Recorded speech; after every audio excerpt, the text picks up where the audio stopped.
Sir విన్నారు కదా sir వీళ్ళది, మీరేమంటారు? మేడం ఒకటి యాక్సిడెంటల్గా జరిగింది ఒక ఇష్యూ అయితే ఇంటెన్షనల్గా జరిగింది ఒకటి. యాక్సిడెంటల్గా ఏమైంది అంటే కనుక వాళ్ళిద్దరూ కనెక్ట్ అయ్యారు. వాళ్ళకంటే ఇంతకుముందు సరే అక్రమ సంబంధం, ఇప్పుడు పెళ్ళి అయిన జీవితంలో ఉంది, భార్య పోగొట్టుకున్న అతను కలవటం అనేటటువంటిది మనం యూజువల్గా అది సమర్థించాం, అది తప్పు అని అంటాం. కాబట్టి నువ్వు అతనికి విడాకులు తీసుకోమని అనే పాత కథే మనం చెప్తాం ఆ విధంగా. కానీ ఇక్కడ ఏమైంది అంటే కనుక యాక్సిడెంటల్గా వాళ్ళిద్దరూ ఒకటయ్యారు. వీళ్ళు ఏంటంటే కావాలని చెప్పి ముందు నుంచి చాలా సంవత్సరాలు బట్టి కథ నడుపుతున్నారు. తర్వాత యాక్సిడెంటల్గా జరిగినటువంటి ఈ కథ ఎక్కడ ఆగాలి అంటే కనుక ఎప్పుడైతే కనుక ఆగుతుందా, ఏ విధంగా అవుతుంది అనేది పక్కన పెడదాం. నా కొడుకు అతను కూతురు ప్రేమించుకుంటున్నారు అన్నప్పుడు ఇంకా అక్కడితో ఏంటంటే వీళ్ళిద్దరిలో ఒక పెద్దరికం గుర్తు రావాలి, ఒక పశ్చాత్తాపం గుర్తుకు రావాలి. అంటే ఇక్కడ ఏంటంటే ఆవిడ మొగుడినే మోసం చేయటం కాదు, చెప్పకుండా కూతుర్ని మోసం చేశాడు అతను ఇప్పటి వరకు. ఇప్పుడు ఇది కొత్తగా చెప్పిన తర్వాత కూడా వాళ్ళిద్దరి యొక్క ప్రేమను మోసం చేస్తున్నారు అనే రియలైజేషన్ వచ్చినప్పుడు ఏ స్థాయి పశ్చాత్తాపం రావాలి? దీన్ని నేను ఇంటెన్షనల్ అంటాను. అంటే ఏంటంటే కావాలని ఒక దురుద్దేశంతో మీరు కంటిన్యూ అయ్యేటటువంటి ఒక కథగా ఇది మారిపోయింది. ఓకే, మీకు ఆవిడకి ప్రాబ్లం ఉంది, మీకు మీ ఆవిడ లేదు కాబట్టి మీరు కోరుకున్నారు, కాబట్టి ఆవిడ ఒక సుఖాన్ని ఇచ్చింది, మీరు ఒక సుఖాన్ని కోరుకున్నారు, మీ ఇద్దరు చట్టపట్టాలు వేసుకుని ప్రయాణం చేస్తున్నారు. విడాకులు తీసుకుని ఉంటే కనుక ఇంకా బాగుంటుంది, మీ అమ్మాయికి చెప్పుకుని ఉంటే కనుక ఇంకా అద్భుతంగా ఉంటుంది. ఎందుకంటే మీ అమ్మాయికి అప్పుడు చెప్పుంటే కనుక అమ్మాయి ఈవిడ నేను కావాలి అనుకుంటున్నాను, భర్తతో ఇబ్బంది పడుతుంది, విడాకులు తీసుకున్న తర్వాత మీ ఇద్దరం పెళ్లి చేసుకుంటాం అనుకుంటే కనుక ఎక్కడో అయిపోయి ఉండేదేమో ఈ కథ. అదేంటన్నా నేను వాళ్ళ అబ్బాయినే కదా ప్రేమిస్తున్నానంటే కనుక అప్పుడు లేతగా ఉండేటటువంటి ఆ ప్రేమ 1 or 2 yearsలో ఉండేటటువంటి ప్రేమ. సరేనన్నా, మీ ప్రేమ గెలవాలి, నువ్వు మర్యాదపూర్వకంగా వచ్చి నేను ఎంతైతే ఓపెన్గా ఉన్నాను, నువ్వు కూడా నాతో అంత ఓపెన్గా ఉన్నావు కాబట్టి నా ప్రేమను త్యాగం చేస్తాను అనేటటువంటి చెప్పే మనస్తత్వం, ఆలోచన శైలి, వ్యక్తిత్వం మీ కూతురుకుంది. దాన్ని మీరు అడ్వాంటేజ్ తీసుకోలే.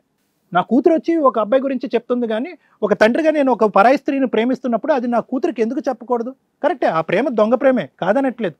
కానీ వేరే వ్యక్తిని విడాకులు ఆవిడ కూడా ఇబ్బంది పెడుతుంది. విడాకులు తీసుకుంటే అక్కడ తెగదెంపులు అయిపోయింది. మీ ఇద్దరు పెళ్లి చేసుకోండి, వాళ్ళు ఎప్పుడో విత్డ్రా అయి ఉండేవారు. కానీ ఈరోజు ఇలా షాకింగ్గా ఒక సన్నివేశం తీసుకురావటం ఒక ఎత్తు అయితే కనుక అది తెలిసిన తర్వాత ఏమమ్మా మీ ఇద్దరు అన్నా చెల్లెలు అవుతారు కాబట్టి మీరు విడిపోండి, మేమైతే మాత్రం భార్యాభర్తలుగా కంటిన్యూ అయిపోతాం, మేము పెళ్లిపేటలు మేము కూర్చుంటాం, మీరిద్దరు విడిపోండి, మా ఇద్దరు పెళ్లి చేసేసేయండి, మా అక్షింతలు వేసేసేయండి అనేటటువంటి మీ మాట తీరు, ఆలోచన శైలి, పద్ధతి వింటూ ఉంటే కనుక ఇక్కడ వాంతి వచ్చేటట్టుగా ఉంది. ఇది కరెక్ట్ కాదు. అంటే మీరు అంత కామం అనేటటువంటి దాంట్లో మునిగిపోయి ఈ స్థాయి పెద్దలు ఎవరన్నా, మేడం గారు అవనివ్వండి, లాయర్ గారు మేడం, నేను అవనివ్వండి, ఎవరన్నా కూర్చుని ఇలా మాట్లాడేటటువంటి పరిస్థితి వచ్చినప్పుడు ఎంతో కొంత కనువిప్పు కలుగుతుంది. చిచ్చి ఏంద్ర బాబు కామంతో కళ్ళు మూసిపోయినా, మనం ఇప్పటికైనా కనువిప్పకపోతే చీతూ అంటారు బయటకు వెళ్ళాక సమాజం అనేటటువంటి ఆలోచన శైలి ఇప్పుడు కూడా రాలేదు మీకు. నేను దాన్ని అదే పదం అంటాను. నేను ఎందుకంటాను అంటే కనుక ఎప్పుడైతే కనుక పిల్లలు నాశనం అయిపోతున్నారో మన వల్ల అని అనుకున్నప్పుడు మీరు వెంటనే విత్డ్రా అయిపోయి ఉంటే కనుక నేను చాలా హ్యాపీ ఫీల్ అయ్యండి. కానీ ఎప్పుడైతే పిల్లలు ప్రేమించుకుంటున్నారో అన్న తర్వాత కూడా మీరు కలవాలి, మీ ఇద్దరు కలవాలి అనే ఆలోచన వచ్చిందో అప్పుడు నేను ఆ ప్రేమకి, అంటే మీ ఇద్దరు సోకాల్డ్ ప్రేమకి, దాన్ని కామ ప్రేమ అంటాం. ఏదైతే పిల్లల దగ్గర నుంచి ఉండేటటువంటి నైతిక విలువలు మీ ఇద్దరు 1% కూడా ఈరోజు అవలంబించలేదని చెప్పి 7 సంవత్సరాలు ప్రయాణం చేసినటువంటి వాళ్ళిద్దరూ కూడా అమ్మో తల్లిదండ్రులు అంగీకరించకపోతే కనుక మనం ఆ తప్పటడుగు వేయకూడదు, రేపొద్దున ఎలాగన్నా దారి తీయచ్చు అనేటటువంటి ఆలోచన శైలిలో వాళ్ళు పెద్దలుగా ఇక్కడ ఉన్నారు. మీరు పిల్లలు అంటాం కూడా తప్పేలేండి, ఇంకా ఏదన్నా పదం వాడాలేమో, ఆ విధంగా మీరిద్దరు నాకు కనిపిస్తున్నారు. అయితే ఇప్పుడు జరిగేటటువంటిది ఏంటంటే బహుశా దీనికి ఇందాక లాయర్ మేడం గారు చెప్పినట్టుగా దీనికి ఎటువంటి క్లోజర్ తీసుకొచ్చినా బూతే అవుతుంది. ఏం క్లోజర్ తీసుకొచ్చినా బూతే వస్తుంది. అమ్మ మీరు కలవండి అన్న బూతే అవుతుంది, లేదంటే మీరు కలవండి అన్న బూతే అవుతుంది. ఎందుకంటే టెక్నికల్లీ మీరు ఏమవుతారో అనేది మీ అందరికీ తెలుసు. సో కాబట్టి నాకేమనిపిస్తుంది అంటే బహుశా ప్రేమ అనేటటువంటిది నిజమే, గాఢంగా ప్రేమించుకున్నారు మీరిద్దరు అనేది నిజమే. 7 సంవత్సరాల పాటు ప్రేమించుకున్నారు, పెద్దలు అంగీకరించారు. ప్రేమను దాచిపెట్టి 7 సంవత్సరాల పాటు దాచిపెట్టి బ్రేకింగ్ న్యూస్ లాగా తర్వాత చెప్పడం కాదు, ముందు నుంచే ఇక్కడ ఓపెన్ సీక్రెటే అక్కడ ఓపెన్ సీక్రెటే చెప్పారు. అంత విలువగానే ముందుకెళ్ళారు. కాబట్టి ఈరోజు ముందుకెళ్ళేటటువంటి ప్రయత్నంలో కరెక్టే, ప్రేమను కాపాడాలి, స్వచ్ఛమైనటువంటి ప్రేమను కావాలి, నిజమైనటువంటి ప్రేమను కాపాడాలని మాట్లాడేటటువంటి నేను కూడా ఈరోజు ఆ ప్రేమ అనేటటువంటిది పెళ్లి వరకు తీసుకెళ్ళి ఆ తర్వాత మెట్లో మీరు సుఖపడతారా లేదా అనేటటువంటిది ప్రశ్నార్థకం. మేమెవరు మిమ్మల్ని ఆపేది? మీరు కావాలంటే ఈరోజు ఇక్కడి నుంచి బయటకు వెళ్ళిపోయి చాలేరా బాబు నువ్వేం చెప్పావని చెప్పి మీరు దండలు మార్చుకోవచ్చు, పెళ్లి చేసుకోవచ్చు, చెప్పడానికి మాకే ఉందో హక్కు.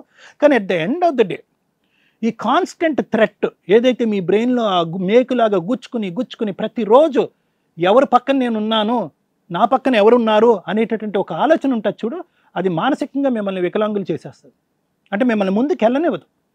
ఒక శారీరకమైనటువంటి సంతోషం, ఒక మానసికమైనటువంటి ఒక సంతోషం, లేదంటే ఒక పెళ్లికి ఉండేటటువంటి ఒక విలువైనటువంటి ఒక పవిత్రమైనటువంటి ప్రయాణం మాత్రం ఉండదు అనేది నా అభిప్రాయం. ప్రేమ ఎంత ఇంపార్టెంటో పెళ్లి కూడా అంత ఇంపార్టెంట్.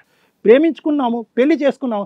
ఎందుకు ప్రేమించుకునేటటువంటి వాళ్ళందరూ పెళ్లి చేసుకోవాలి అంటే కనుక ఆ ప్రేమను బలపరచడానికి, ఆ ప్రేమలో ఉండేటటువంటి సంతోషాన్ని మీరు అందరూ ఆస్వాదించడానికి పెళ్లి అనేటటువంటి ఒక పవిత్రమైన బంధం. అది ఏమైంది ఇక్కడ? అది విలువ ఉంటుందా? హ్యాపీ ఉంటుందా? సరే కరెక్టే, మీ తల్లిదండ్రులు ఇద్దరు తప్పు చేశారు, కానీ వాళ్ళ తప్పుకి ఈరోజు దురదృష్టం ఏంటంటే కనుక మీరు అందరూ కూడా ప్రతిఫలం పనిష్మెంట్ అనుభవించవలసినటువంటి పరిస్థితి వచ్చింది.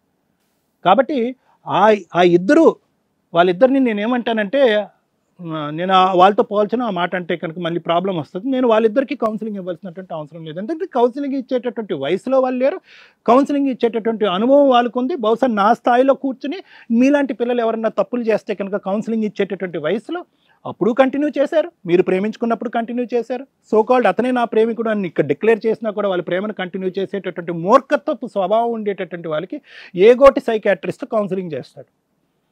కాబట్టి నేను అనుకునేది ఏంటంటే, ఈరోజు వాళ్ళిద్దరినీ మీ తల్లిదండ్రుల కింద యాక్సెప్ట్ చేస్తారా లేదా అనేది ఫస్ట్ మీరు డిసైడ్ చేసుకోండి, నెంబర్ 1. నెంబర్ 2 ఏంటంటే కనుక ఈ ప్రేమ అనేటటువంటి ప్రయాణాన్ని పెళ్లిగా మార్చడం వల్ల మీరు పడేటటువంటి రానున్న రోజుల్లో మీరు పడేటటువంటి ఇబ్బంది ఏంటి అనేదో ఆలోచించుకోండి. మీరిద్దరు ప్రేమించుకుంటే ఓకే, ఈరోజు అది పెళ్లి కింద అవుతుందా అవ్వదా ఆలోచించుకోండి. ఒకప్పుడు పెళ్ళి అవుతే కనుక దాని పరిణామాలు ఎలా ఉంటాయి, దాని ప్రతిఫలం ఎలా ఉంటుంది అనేది ఆలోచించుకోండి. ఈ 3 అంశాల మీద ఆలోచించుకుని ఒక తెలివైనటువంటి నిర్ణయానికి, ఎందుకంటే చాలా తెలివైనటువంటి మెచ్యూరిటీ ఉండేటటువంటి ఇద్దరు పిల్లలతో నేను మాట్లాడుతున్నాను. 7 సంవత్సరాల పాటు ప్రయాణం చేసి చాలా పవిత్రంగా నడిపినటువంటి ఇద్దరు పిల్లలతో నేను మాట్లాడుతున్నాను. కాబట్టి I leave the decision to both of you to decide whether you accept, వీళ్ళిద్దరిని యాక్సెప్ట్ చేస్తారా లేదా, నెంబర్ 1. నెంబర్ 2, మీ రిలేషన్షిప్ ఏమవబోతుంది అది. Thank you sir.